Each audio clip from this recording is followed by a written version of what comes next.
Just when we thought Barangay Ginebra was already taking control of this game, Dom, itong Meralco Balls closed out that first quarter by dropping a 5-0 bomb to come to within 5, 28-23. And just like in Meralco style, it was all about the effort. Pati yung 3 points nung Jared Dillinger, effort na lang yun eh. Hindi nadadaan, kumbaga, dun sa skill level nitong Meralco. They have a lot of players that just work really hard. Sean Anthony at that free throw line looking to make it a 7-0 run para sa Meralco. Kasama niya sina Ando, Dillinger, David, and Nabong. Hindi nga lang pumasok para yung free throw para dito kay Anthony. Nasa Ginebra na ang bola. They have Brondial, Mercado, Kim, Peña, and Urbistondo as their 5. Dumarjo naman po, kasama natin si Dominic Uy. With Miss Apple David patrolling the sidelines. Siyempre, kasama pa rin natin ang buong puwersa ng inyong Sports 5. Tinututukan ng lahat ng kaganapan dito sa loob ng Smart Araneta. Kelly Nabong, maganda yung pag-help niya, natawagan lang ng foul. But he knew that Kim would be ready to shoot. It doesn't matter if he was 5 feet away from the three-point line. Kim working against David. Pick offered by Brondial. Kim on that baseline. Triple team sumagupa sa kanya. Ball will remain with the guys in red. Pero 3 segundo na lang sa kanilang shot clock. Yun ang difficulty kapag when you leave your feet and you're not ready to shoot, that you're looking to pass. Mercado to Kim. He's got to go. Kim Ji-won pulls up all board. Should have been a violation, and there it is, a 24-second shot clock violation against the Ginebra.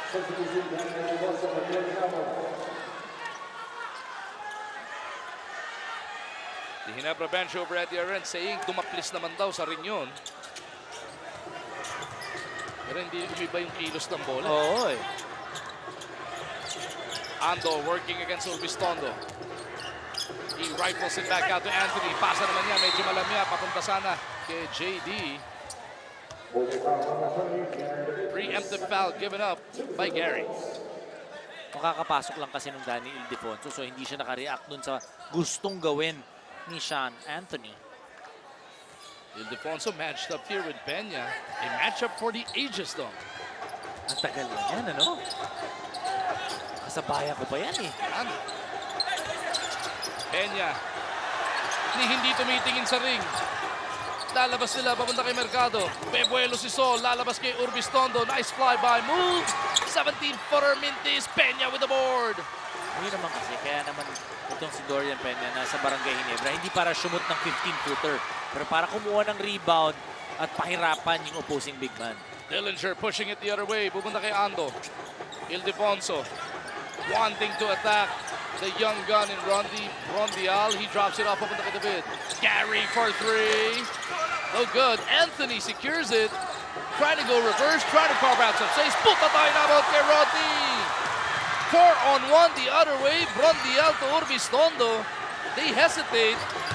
Kim back to Mercado. Si Peña ngayon palang tatawid sa half-court Ay, line. kala niya kasi titira na yung 4. Unang-una na sila eh. Mercado for 3. Punches and throws! Long to lang pala para dito kay Sol. That's good enough for a 7-point lead para dito sa Ginebra. Siguro sabi ni Dorian, initira mo rin pala, pinababa mo pa ako.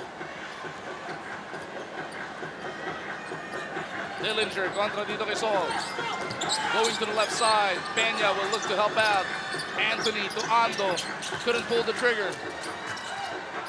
David naipit. Forces it up. Is traveling ang binito sa kanya.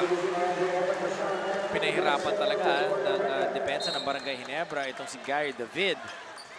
David still with nothing so far.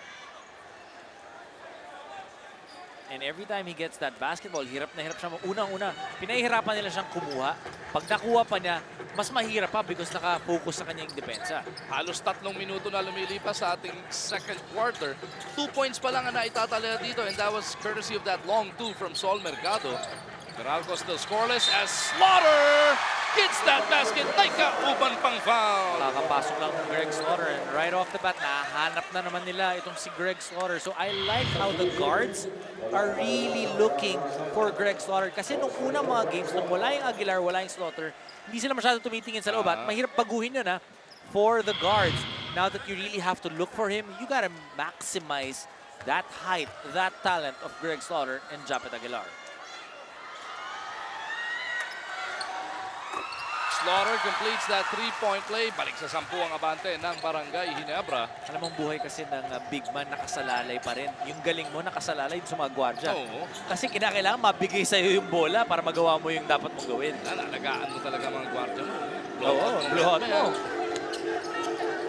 Emmett goes to the crossover, drops it off to David. Nakita pa si Ildefonso. Pasok din yan para kay Lakay. Bonus free throw is coming up. And the times that Meralco are able to score inside, yung extra pass. Diba? Ang ganda nung primary defense at yung helping defense ng Barangay Ginebra, they need to be able to give that extra pass, be able to give a chance of getting the 2 points that's close to the basket.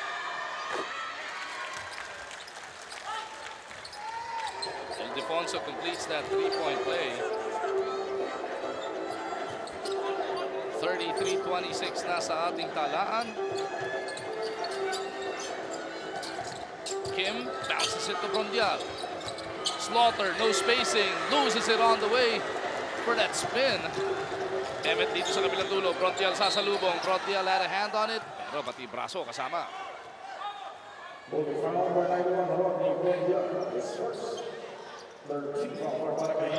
Silipin nga muna natin ang ating Master Guapo Move. Atin sa atin ang Master Face Scrub. Sikreto ng mga guwapo. At makikita mo wala nang iniinda dun sa ankle itong si Greg Slaughter. Dahil ang ganda ng pivot niya di ba? Lumakas na. Yun yung inaantay mo talaga pag galing ka injury. Pag galing ka injury, it's very important to be able to practice and do the things that you're used to. Because if you're not, yung kumpiyansa mo sa sarili mo, wala din eh. Johnson took that rebound away from Dillinger. Less than 8 minutes now remaining sa ating first half.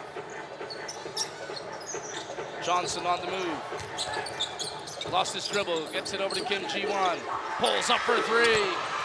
Bitin para kay Kim. Ball will remain with the guys in red.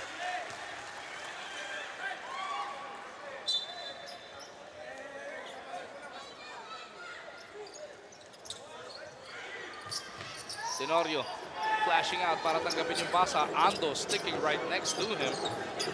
Kim against the bid. Rondial trying to offer the pick. Di naman ginamit ni Kim.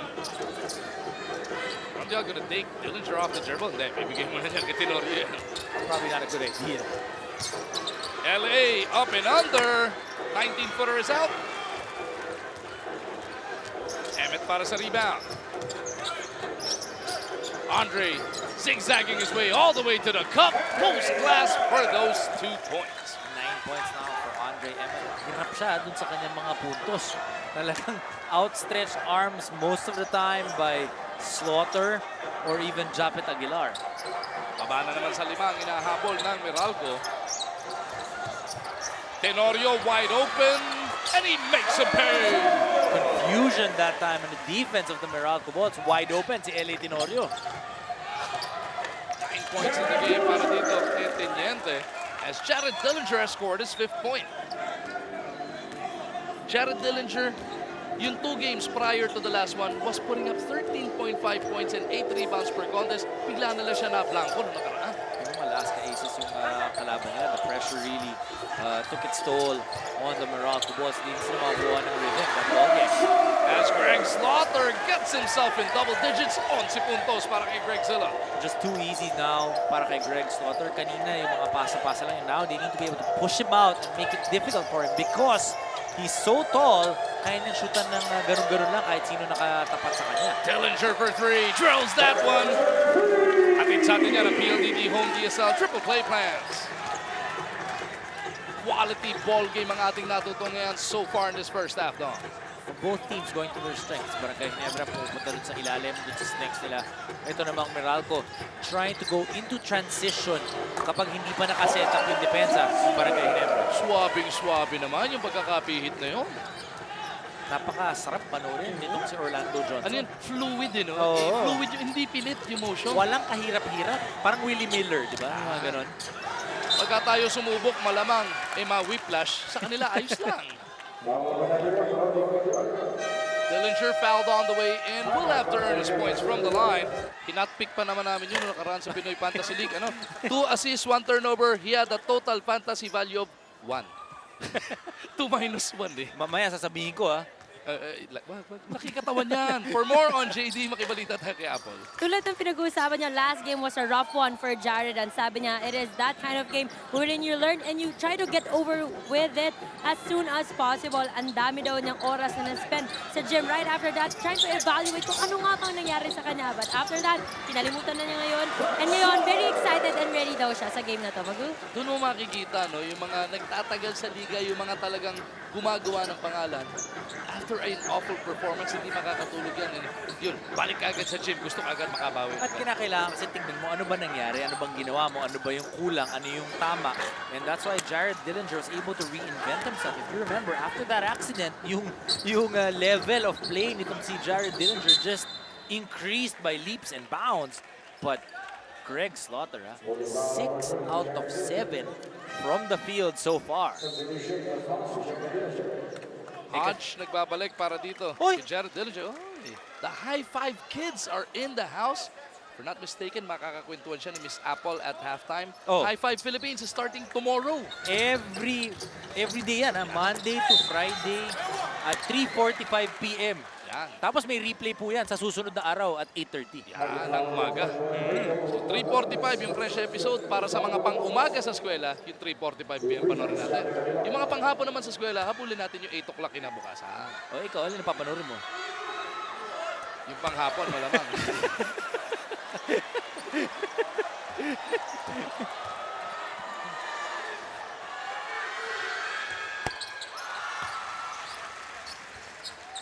(42-35).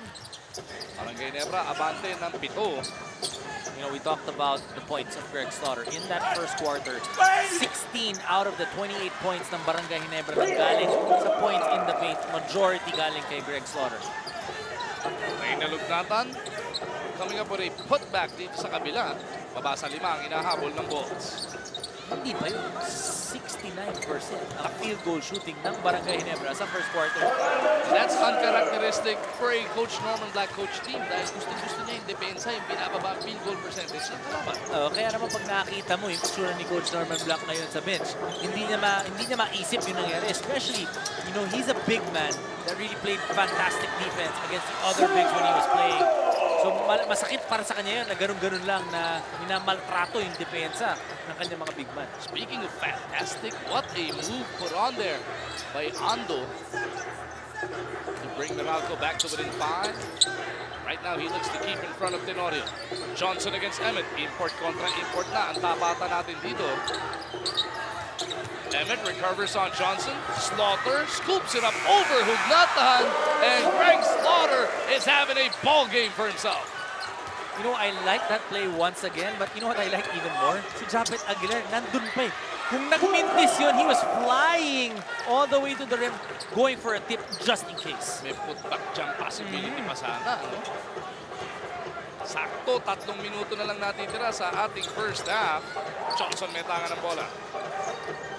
Maya-maya, matutungayan na naman natin ang brand new top 5 plays of the week that was as Japet Aguilar finishes with that tap board. Hindi mo alam kung sino babantayan mo ngayon sa Barangay Ginebra. Kanina, puro Greg Slaughter sa loob. Tapos in-isolate nila itong si Japet Aguilar using his quickness towards the baseline.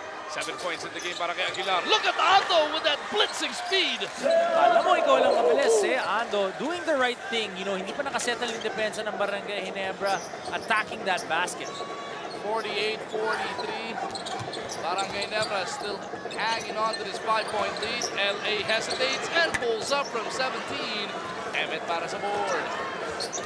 Meralco is at 4-4. Barangay Ginebra is at 3-5. Talking about the team standings. Mike Cortez drills it from the corner. A 3-pointer natin sa atin ng PLDT Home DSL triple play plans. Important for Barangay Ginebra. Their offense is humming.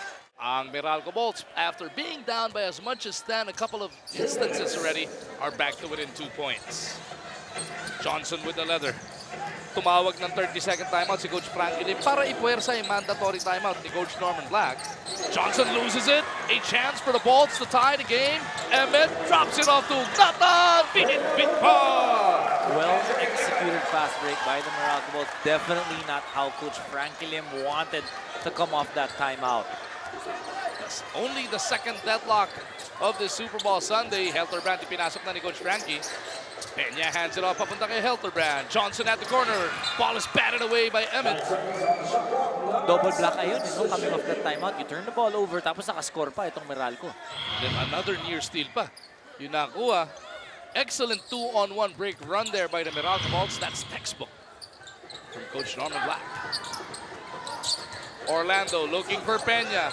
Not wanting to shoot. Nilabas kay LA. Shot clock winding down. LA had to just throw it up there.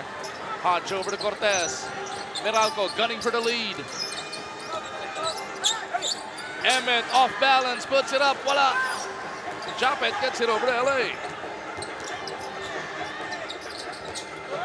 Less than a minute now remaining in this first half. Johnson for three. No good. Hugnatan para sa rebound. The shots for Barangay Ginebra, very different now that Greg Slaughter is sitting down. Cortez. Kung nung simula, sinasabi natin, simula pa lang pero critical na. Ito talagang we can't emphasize enough every single game yung importansya doon. Ngayon kasi nakikita mo na kung nasaan ka na, ano yung kinakailangan mong gawin. Kumbaga nasusukat mo ng mas maganda what you need to be able to do in each and every ball game. Kung kanina, turnover ang pinakita ng Ginebra coming off their own timeout. Yun din naman na isinukli ng Meralco coming off their own 32nd timeout. Johnson over to Mercado.